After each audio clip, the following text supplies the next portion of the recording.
Okay, it's Rich Kaplan and cleared for takeoff, and he's going to tell us about that plane that was supposed to go to France from New York, but because 6 toilets were broken, went back to New York City. And Rich, tell us why. Thank you, Howie. Flight 412 from JFK to Nice, Côte d'Azur in Nice, took off on time. Everything was smooth up to the point where apparently somebody stuffed up one of the toilets, which led to a doppelganger effect affecting the other 5 toilets on the 767 in question. Now, Côte d'Azur is a French airport. It's not very large. It's about the size maybe of LaGuardia. But what makes Côte d'Azur so unique is the fact that it's a French airport and the fact that Delta flies a daily flight to Nice there. What's interesting though is that Delta and the pilot did not want to repair the aircraft in France, but rather they felt it was better to repair the aircraft at its base of operation, in this case JFK. Now, I don't know what's involved in repairing the toilet on an airplane. I can tell you that it's a lot of work because usually they pump the sewage out and everything. So I personally disagree with the pilot. I would have carried on to Nice. I would have done it in Nice rather than do it in New York.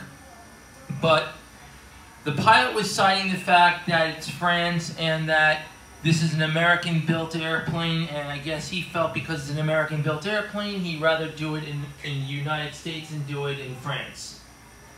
I personally, though, feel that you're 4 hours into a 7.5-hour flight, you're already approaching the European coastline. I would have gone for it, and I would have made the landing in Europe, and I would have done the deed there. You know, tough it out for 3 hours. But apparently, Delta felt that it was unnecessary to do so. They didn't want to inconvenience the passengers, especially Andy Cohen, who was on the plane. Now, Richard, correct me if I'm wrong, but I assume that the pilot did not make that decision on his own. I'm just imagining that he must have spoke to some executives at Delta. So it's quite possible it was a joint decision? Absolutely, absolutely. There is a director of operations at every airport. He spoke to the director of operations who told him to bring the aircraft back, and we'll do it here. Obviously, it's not a popular decision, but it's a decision that nonetheless, you know, it worked out for them because in the end the aircraft was repaired and it went on to fly again. But the fact of the matter is, though, that you did this knowing that you were 4 hours into your flight. Why didn't you continue to your base? The executives felt it was unnecessary, that they could do the job in the U.S. Okay, something else occurred to me. It's just a wild thought, is that they're 4 hours in, right? Mm-hmm.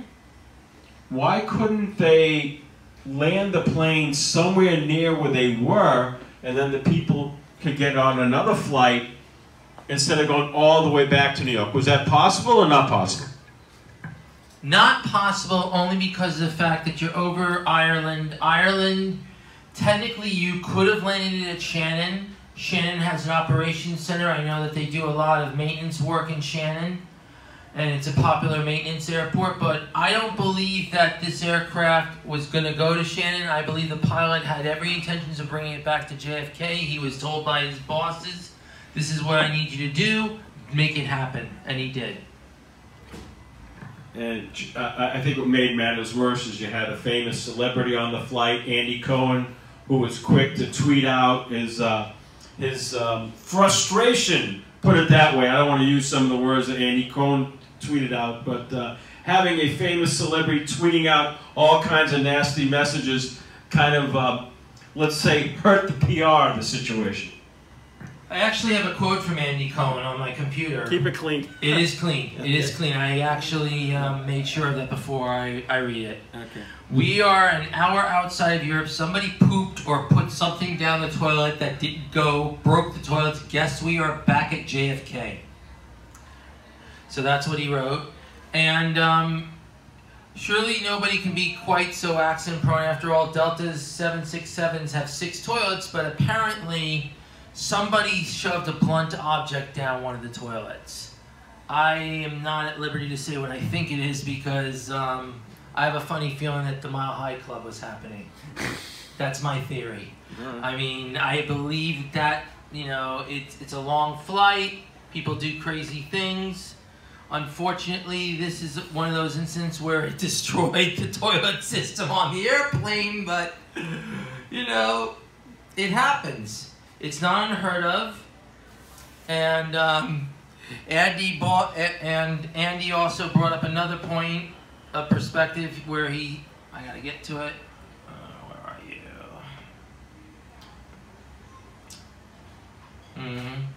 I drift to this disturbing nook of my mind because the mail claims that reason this plane flew all the way back to America is because it would be easier to fix the toilet or toilets there.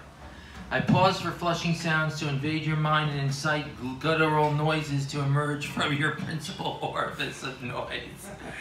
Basically, you know, and I gotta tell you, I love Andy Cohen because he is so humorous about this. Anyone else, I would be going ballistic if it was me.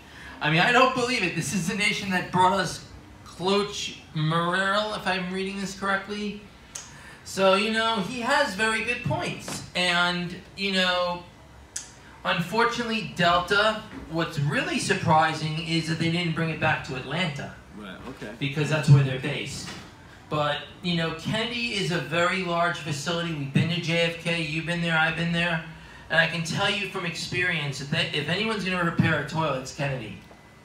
And I would imagine that those people did make it to France eventually.